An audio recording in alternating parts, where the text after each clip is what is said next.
elasticity of supply.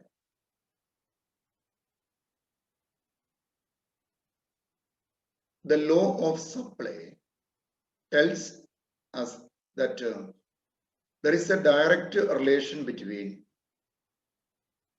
the price of a commodity and its amount supplied, other things remaining unchanged. Law of supply നമ്മളോട് പറയുന്ന ഒരു വസ്തുത ഇതാണ്. വിലയിലുണ്ടാകുന്ന മാറ്റം സപ്ലൈയിൽ ഉണ്ടാകുന്ന മാറ്റത്തിന്റെ ദിശ എന്താണ് എന്നാണ് പറയുക, മറ്റു കാര്യങ്ങളിൽ മാറ്റമില്ലെങ്കിൽ. Elasticity of supply measures the degree to which the quantity supplied responds to price changes. എന്നാൽ ഇലാസ്റ്റിക് സപ്ലൈ മെഷർ ചെയ്യുന്നത് വിലമാറ്റത്തോട് സപ്ലൈയിൽ ഉണ്ടാകുന്ന മാറ്റം അതിന്റെ ഡിഗ്രി എന്താണ്, ഏത് തോതിലാണ് മാറുക.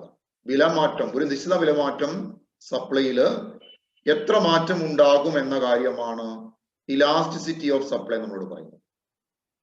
Elasticity of supply can be defined as the percentage change in amount supplied divided by the percentage change in price of the commodity. Elasticity of supply നമുക്ക് ഇങ്ങനെ ഡിഫൈൻ ചെയ്യാം.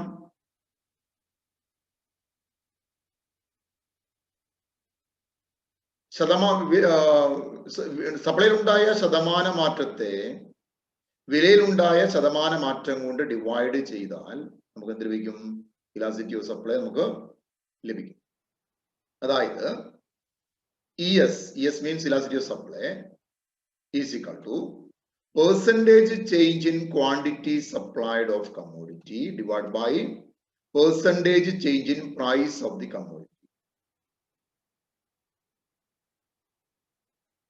That is change in quantity supplied divided by original supply into 100, all divided by change in price by original price into 100. Symbolically എഴുതുകയാണെങ്കിൽ delta S by S into 100, all divided by delta P by P into 100. Cross multiplication എഴുതുകയാണെങ്കിൽ delta S by S into P by delta P. That is delta S by delta P into P by S. ഇവിടെ S, P ഇവ original quantity supply ചെയ്യപ്പെടുന്നതാണ്. Delta S എന്ന് പറയുന്നത് അതുപോലെ delta P എന്ന് പറയുന്നതും സപ്ലൈയിലുണ്ടായ ചേഞ്ചും പ്രൈസിലുണ്ടായ ചേഞ്ചും. The method of measurement of velocity of supply can be illustrated with the help of an example. നമുക്ക് എക്സാമ്പിൾ നോക്കാം. Price of pen rises from ₹2 to ₹3. And the quantity supplied of pens rises from 25,000 to 40,000. Using the formula to measure elasticity of supply, it is equal to 1.2. ഇവിടെ വിലയിലുണ്ടായ മാറ്റം 2ൽ നിന്ന് 3 വില മാറി. Quantity 25ൽ നിന്ന് 40,000 25,000 40,000 മാറി. അപ്പോൾ delta S change in supply എന്ന് പറയുന്നത് 40,000 മൈനസ് 25,000 ആണ്. ചേഞ്ച് ഇൻ പ്രൈസ് എന്ന് പറയുന്നത് 3 മൈനസ് 2 ആണ്. അതുപോലെ ഇനിഷ്യൽ പ്രൈസ് എന്ന് പറയുന്നത് 2 ആണ്. ഇനിഷ്യൽ ക്വാണ്ടിറ്റി 25,000 ആണ്. അപ്പൊ നമുക്ക് ഫോർമുലയിലേക്ക് വരികയാണെങ്കിൽ സപ്ലൈയിലുണ്ടായ മാറ്റം 15,000 ആണ്. 15,000 ഡിവൈഡ് ബൈ വിലയിലുണ്ടായ മാറ്റം 1 ആണ്. 15,000 divide by 1 into 2 by 25,000 is equal to 1.2 എന്ന് നമുക്ക് കിട്ടും. ഇതാണത് കാണുന്ന രീതിയിലേക്ക് പോകുന്നത്. ഓക്കെ, നമുക്ക് ഇനി നോക്കാം എന്താണ് what are the types of velocity of supply. Velocity supply types എന്തെല്ലാം? There are 5 types of velocity of supply. First one is the perfectly elastic supply. Supply is said to be perfectly elastic when a slight change in price leads to an infinite change in quantity supplied. In this case, the supply curve is a straight line parallel to OX axis. വിലയിലുണ്ടായ ചെറിയ ഒരു മാറ്റം സപ്ലൈയിൽ അനന്തമായ മാറ്റം ഉണ്ടാക്കുന്നെങ്കിൽ അവിടെ ഇലാസ്റ്റിറ്റിയെ നമുക്ക് വിളിക്കാം perfectly elastic supply എന്ന് വിളിക്കാം. അത് പെർഫെക്റ്റ്ലി ഇലാസ്റ്റിക് ആണ്. വിലയിലുണ്ടാകുന്ന ചെറിയ മാറ്റം സപ്ലൈയിൽ അനന്തമായ മാറ്റം ഉണ്ടാക്കുന്നു. അവിടെ സപ്ലൈ കർവ് എന്തായിരിക്കും? OX ആക്സിന് പാരലൽ ആയ ഒന്നായിരിക്കും. Second one perfectly inelastic supply ആണ്. Supply is said to be perfectly inelastic when a change in price does not make any change in quantity supplied. The quantity supplied remains constant at different levels of prices.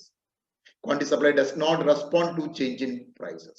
So in this case, the supply curve is a vertical straight line parallel to OY axis.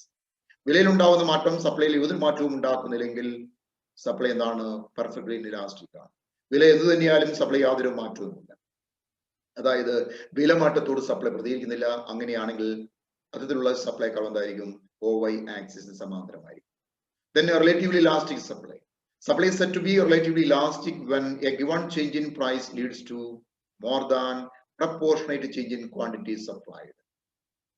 വിലയിൽ ഉണ്ടാവുന്ന ഒരു നിശ്ചിത മാറ്റം സപ്ലൈയിൽ ആനുപാതികത്തിൽ കൂടുതൽ മാറ്റം ഉണ്ടാക്കുന്നതെങ്കിൽ അവിടെ supply നമുക്ക് relative elastic എന്ന് വിളിക്കാം. For example, 20% increase in price leads to 30% increase in supply, or 10% decrease in price leads to 20% decrease in quantity supplied. ഉദാഹരണം പറഞ്ഞാൽ 20% വില വർധനവ് 30% സപ്ലൈ വർദ്ധിക്കാൻ കാരണമാകുന്നു, അല്ലെങ്കിൽ 10% വില കുറവ് 20% കണ്ട് സപ്ലൈ കുറയാൻ കാരണമാകും.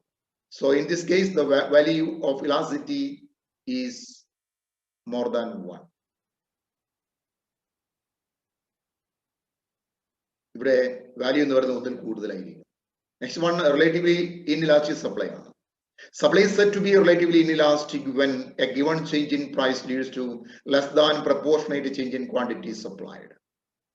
വിലയിൽ ഉണ്ടാവുന്ന ഒരു നിശ്ചിത മാറ്റം സപ്ലൈയിൽ ആനുപാതികത്തിൽ കുറഞ്ഞ മാറ്റമാണ് ഉണ്ടാക്കുന്നതെങ്കിൽ സപ്ലൈ നമുക്ക് റിലേറ്റീവ്ലി ഇൻഇലാസ്റ്റിക് എന്ന് വിളിക്കാം. For example, a 20% increase in price leads to 10% increase in quantity supplied, or 10% decrease in price leads to 5% decrease in quantity supplied. ഉദാഹരണത്തിന് 20% വിലയിൽ ഉണ്ടാകുന്ന വർധനവ് സപ്ലൈയിൽ 10% മാത്രമേ വർധന ഉണ്ടാക്കുന്നു, അല്ലെങ്കിൽ 10% വിലയിലുള്ള ഇടിവ് സപ്ലൈയിൽ 5% കുറവ് മാത്രമേ ഉണ്ടാക്കൂ. So in this case, the numerical value of elasticity of supply is less than 1. ഇവിടെ എന്തായിരിക്കും? സപ്ലൈ കർവിന്റെ supply price elasticity supply of elasticity എന്ന് പറയുന്നത് ഒന്നിൽ കുറവായിരിക്കും. അതിന്റെ ന്യൂമറിക്കൽ വാല്യൂ ഒന്നിൽ കുറവായിരിക്കും. Then unitary elastic supply.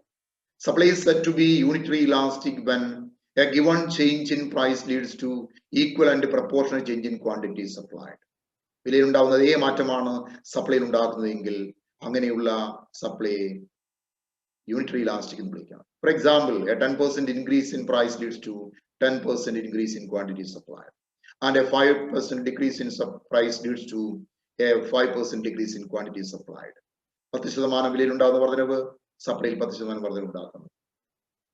വിലയിൽ ഉണ്ടാകുന്ന 5% കുറവ് സപ്ലൈയിൽ 5% കുറവുണ്ടാക്കും.